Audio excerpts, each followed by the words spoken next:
Malang. Boleh. Boleh.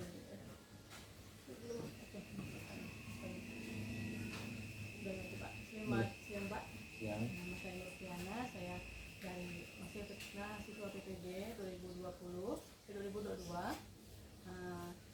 Saya di sini untuk mewawancarai Bapak sebagai pakar pencaksilat. Apakah Bapak bersedia Pak? Bersedia. Terima kasih atas waktunya, terima kasih atas ingin jadi pakar saya Pak. Yes. Karena saya membahas tentang pencaksilat dan saya menumpang di sini. Saya berterima kasih kalau Bapak ingin membantu saya. Yes. Apakah kita langsung saja Pak ya? Boleh. Yang pertama dengan Bapak siapa ya Pak? Pak Dede Hidayat. Ya. Dede Hidayat Pak ya. Kalau perguruan Bapak apa namanya Pak ya? Wekasan Supri Mudi Tunggal. Wekasan Supri Mudi Tunggal. Supri Mudi Tunggal. Supri Mudi. Tunggal. Bertempat di mana Pak ya? Untuk sekretariat di Jalan JKI nomor 46. Jadi saya di sini hanya ranting atau mau alamat sini? Ini juga Pak. Alamat sini Jalan Tabrani Ahmad, Kompleks Manuel Permai, Blok H nomor 16. Bapak sebagai pengampu apa di sini Pak? Saya di sini jabatan di PB atau di ranting? Di ranting aja ya. Di ranting aja. Saya sebagai ketua pelatih. Pak ya. Sudah sekedar pakar lah Pak ya, tentang pelatihan.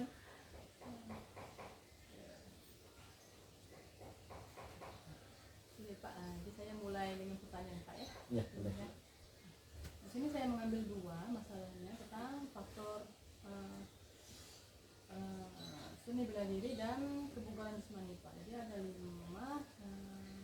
10 pertanyaan di sini. Ya. Yang nomor pertama tentang masalah pertama adalah ini tentang gerak dasar dalam keolahragaan Pak. Apa Bapak mengetahui apa itu gerak lokomotor, non-lokomotor dan manipulatif? Adakah hal tersebut dalam seni bela diri pencaksilat?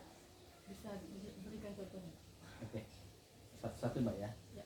Oke, yang alhamdulillah saya mengetahui ini karena memang sudah dari dulu kita melatih. Cuma mungkin beda pembahasan bahasa aja. Beda bahasa kalau misalkan dalam keolahragaan dengan bahasa asli di dalam pencaksilat itu sendiri beda-beda. Nah, ini kan mungkin secara umum ya, tapi oke, tetap kita jabarkan karena sebenarnya pas juga. Oke, untuk gerak lokomotor itu dia geraknya maju Pak, seperti melangkah, kan? Serangan juga sebenarnya masuk ini, cuma itu kalau serangan itu secara umum, ya. Itu kalau untuk non lokomotor itu biasanya lebih banyak di pas latihan peregangan, karena dia sifatnya diam kayak menggeleng, misalkan menekuk, split, itu dan lokomotor dan sebagainya gitu kan. Untuk manipulatif tuh biasanya begini, gerak dasarnya kayak menendang, menyikut, itu manipulatif ya. Terus memukul itu manipulatif. Cuma dalam pencaksilat itu memang ketiga elemen ini harus digabungkan baru bisa jadi serangan, ya kan? Bisa jadi serangan. Kalau tanpa ini digabungkan juga, misalnya salah satunya tidak dilatih juga jelek. Kalau misalnya hanya hanya satu elemen, misal hanya manipulatif aja gitu kan, itu tidak akan bisa karena sifatnya dia diam. Padahal sebenarnya dia tuh geraknya gerak manipulatif, tapi tidak akan jadi serangan kalau misalnya itu digabung dengan lokomotor dengan non lokomotor. Iya. Ini itu aja Pak. Yang kedua boleh Pak ya? Boleh. Selain Bapak, siapa yang berperan dalam melatih murid didikan yang ada di jabatan Bapak? Pada siapa Bapak biasa memberikan tanggung jawab? Oke. Karena kita ini kan rata-rata mahasiswa yang untuk jenjang yang paling tua itu mahasiswa. Untuk yang senior itu biasanya kita percayakan ke Diana Ritika Amalia Riman, dan notabene dia aktif saya di Wekasan dan biasa mewakili Wekasan di di setiap pertandingan. Tapi ketika ada pelatihan di dasar di bawah, dia yang bertanggung jawab. Saya hanya hanya komando aja yang mengatur seperti global gitu. Yang Dua ya. Yang ketiga, Pak ya, masuk ketiga. Mengapa seni bela diri diterapkan di semua jenjang sekolah, termasuk tingkat SD? Menurut Bapak tepat atau tidak diterapkan di SD? Dan di mana serta kapan sebaiknya anak dapat diperkenalkan olahraga seni bela diri? Ini tepat sekali.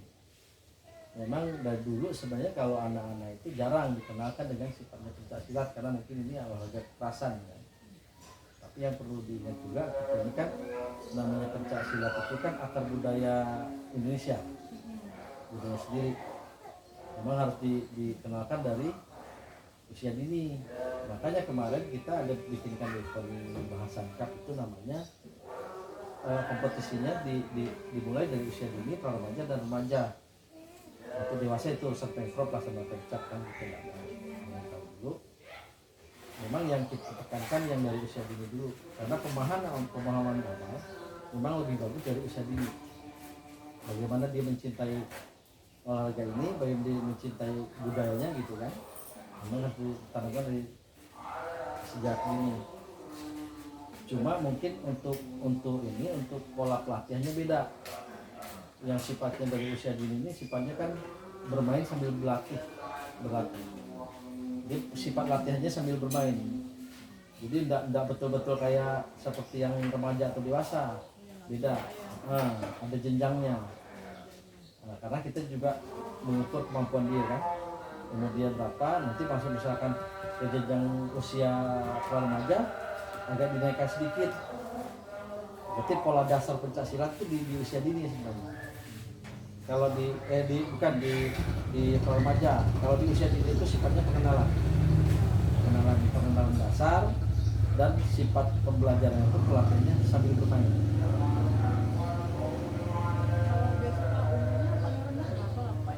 Sebenarnya kalau kami di sini pengenalan itu dari kota tidak salah.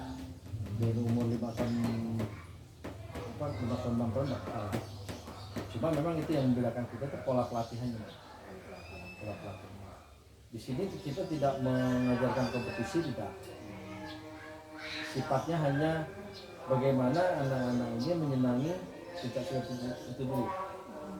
Jadi dia tidak harus jadi pemenang. Kalaupun ada kompetisi sifatnya harus dua-duanya menang. Nah, macam kemarin kan ada yang bahasan cup, itu kita bikin modelnya gini. Hanya satu kali pertandingan. Satu pertandingan itu yang kalah yang menang dia dapat medali. Jadi kita merangsang dulu. Nah, macam usia dini pun sifat kepelatihannya hanya membangun motorik, hanya melatih motorik, tidak lebih dari itu.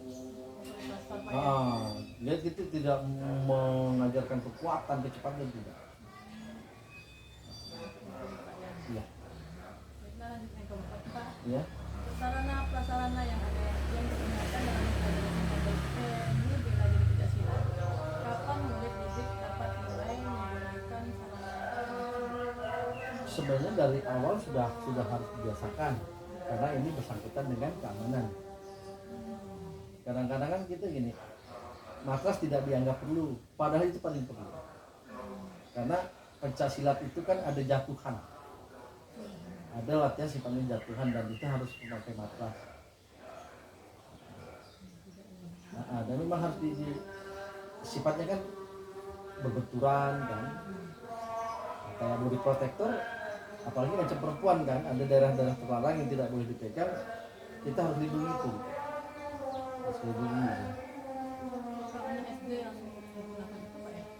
Kalau anak SD tidak, kecuali dia misalkan ada mengikuti pertandingan sifatnya pemasalan, tetap harus dipakai. Malah harus lebih lengkap, dari deker, dari pelindung kepala, dari gamsil itu harus kita pakai, karena demi keamanan mereka. Lanjut yang kelima, Pak. Boleh. Bagaimana urutan tata cara atau langkah dalam mempelajari seni bela diri?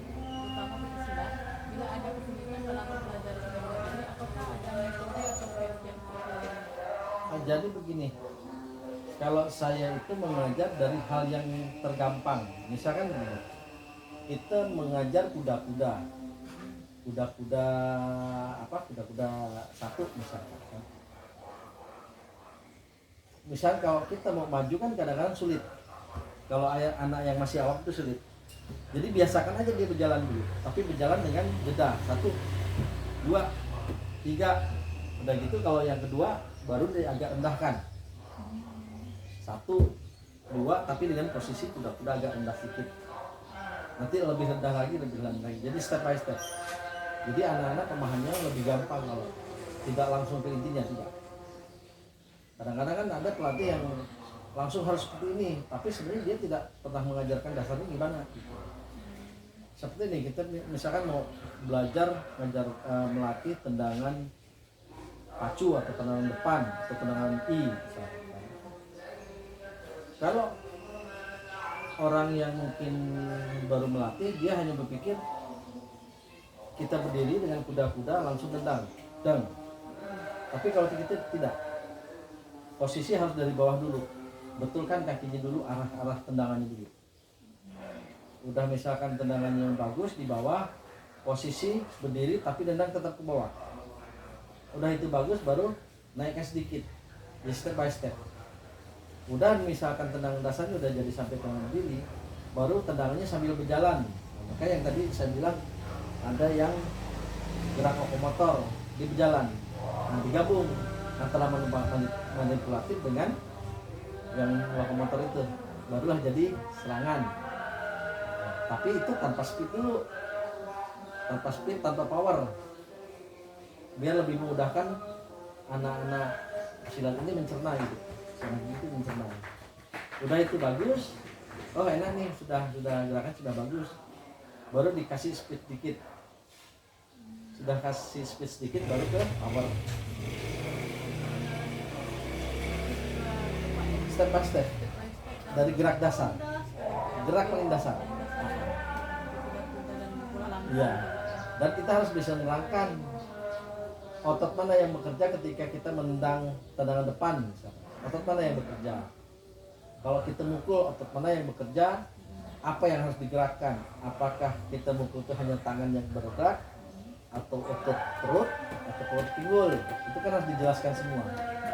Karena kita hanya asal gerak, padahal sebenarnya salah. Itu harus hati-hati. Karena kalau salah awal, berarti nanti juga akan salah.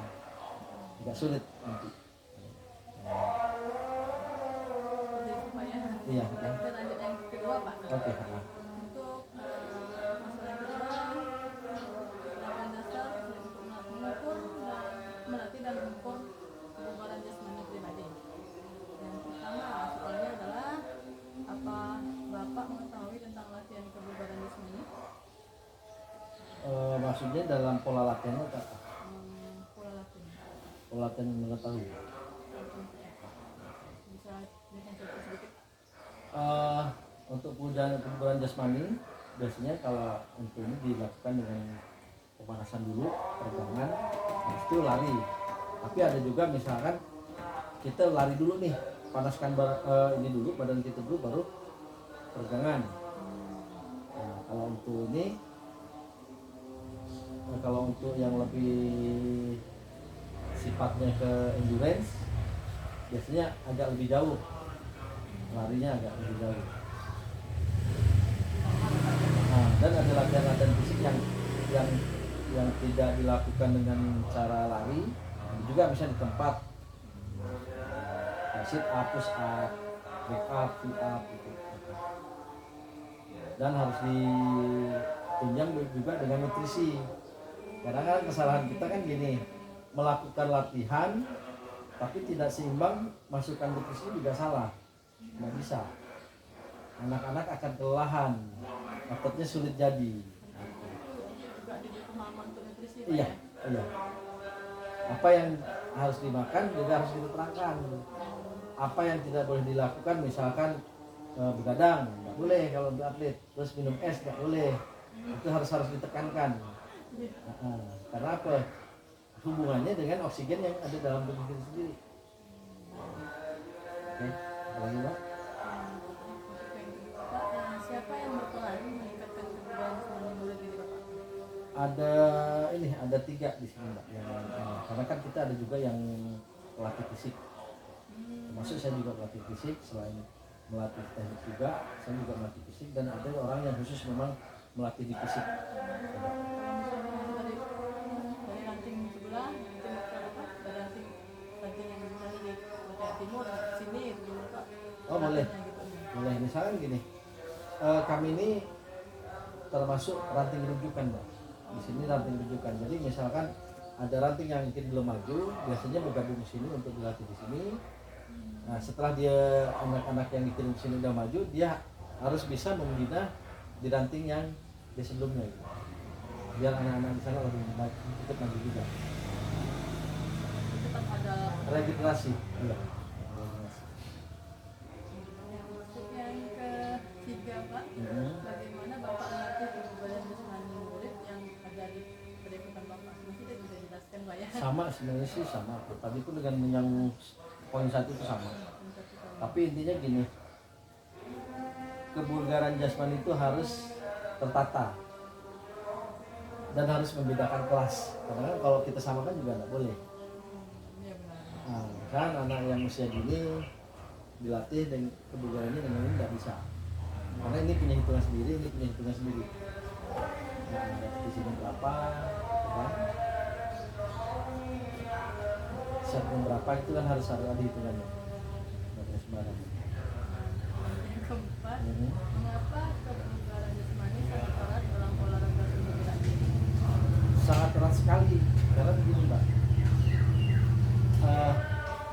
Ketika anak itu tidak bugar berarti tidak siap untuk bertarung, untuk melakukan kompetisi itu tidak siap. Berarti ada beberapa faktor yang benar-benar kurang. Seperti gini, walaupun hebat anak ini teknik pencaksilat itu hebat, tapi kebugaran jasmaninya misalkan di bawah 50%, itu kacau. Bisa jadi menang orang yang atlet yang jasmani ini bagus, tekniknya sedikit, tapi jasmani ini kuat, bagus itu, tata, itu lebih bagus. Bisa jadi itu bisa menang kompetisi karena saya pernah ngalamin sendiri nih. Anak ini baru 1,5 bulan, tapi kesiapan jasmani dia sebelum dilatih saya itu sudah siap sebenarnya. Dia pelari, berarti kan fisiknya udah bagus, jasmani udah bagus. Nah di sini kita tinggal mengarahkan, dikuatkan lagi fisiknya, habis itu tekniknya tambah sedikit aja. Tapi kan tidak mungkin kita kasih banyak karena posisi anak baru ya. Kita hanya kasih 1 atau 2 teknik. Tapi alhamdulillah bisa menang gitu. Dan malah mengalahkan silat yang senior, yang tekniknya bisa dibilang tinggi. Karena itu dia, fisik dia lebih siap. Saya hanya ngajarkan 1-2 teknik, tapi itu continue. Itu dengan fisik yang prima, alhamdulillah juara. Terakhir nih Pak, kapan peserta didik dinyatakan memiliki kebugaran jasmani yang baik dalam olahraga seni bela diri tidak sah? Nah, kalau dibilang kapan peserta didik dinyatakan memiliki kebugaran jasmani yang baik dalam olahraga silat itu begini, Pak. Saya tidak bisa ini. Intinya gini, kalau kita kan bermain dengan program, melatih bermain dengan program. Jadi dalam satu program pelatihan itu titik puncaknya dia harus mencapai semua.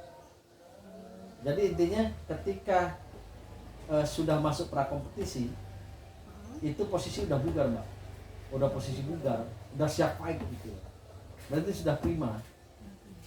Nah, kalau kita kan misal kita di fase persiapan umum itu kan masih dasar ya.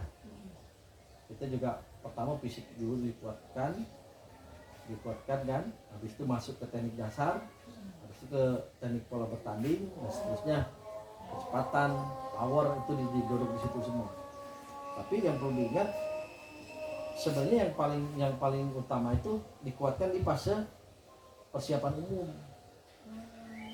Karena kalau persiapan umum jelek, berarti jasmani dia jelek. Jasmani itu kan mencakup luas ya. Ada endurance, tahan kelincahan. Kalau kelincahan mungkin di fase persiapan khusus biasanya. Nah itu kalau penjagaan. Tapi kalau untuk fisik itu lebih cenderung di fase persiapan umum. Karena kalau persiapan umum jelek, otomatis akan terganggu nih fase-fase berikutnya. Sampai untuk melakukan teknik pun agak sulit kalau misal ini jelek. Guguran jasmani jelek. Iya. Sebenarnya di sini nggak ada pesan izin Pak ya, saya ingin bertanya karena terus di sini ada atlet yang SD Pak. Oh banyak karena memang pelatihan kita tuh dari usia dini Mbak. bahkan dari pra usia dini ada. Tapi yaitu sifatnya pengenalan, kita tidak mau pressing ke pelatihan yang lebih tinggi karena memang belum saatnya. Apakah Bapak nanti mengajukan ke sekolah atau mereka datang sendiri? Mereka datang sendiri. Oh gitu ya.